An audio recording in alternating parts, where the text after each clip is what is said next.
tardivement ou très tôt rattachée. Et je disais, Marie-France Garot, qui est une historienne de tout premier ordre, ne me contredira pas, que la France s'est faite par agglutination de communautés extrêmement différentes. Ce qui rend la difficulté aujourd'hui importante, c'est que le christianisme, il faut bien dire les choses comme elles sont, était commun à toutes ces communautés.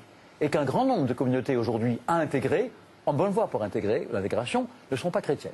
Mais à mon avis, cet élément, bien qu'il soit à prendre en considération, n'est pas déterminant. Elles s'intégreront à travers leur propre confession, à travers leur propre culture, de manière moins évidente que ne l'ont fait celles qui, comme la Bretagne, ont été très vite évangélisées. Il y avait une unité religieuse et culturelle. Mais elles s'intégreront, et je pense que le modèle français, un des rares points, c'est un modèle pour le monde, qui est un modèle puissamment intégrateur, loin de cesser de fonctionner, est en plein essor. Avec quelle violence en Vendée et en Bretagne, quand même, hein, faut pas l'oublier. Et on n'a pas été très tendre avec les protestants. Les Vendéens n'ont pas voulu de la Révolution.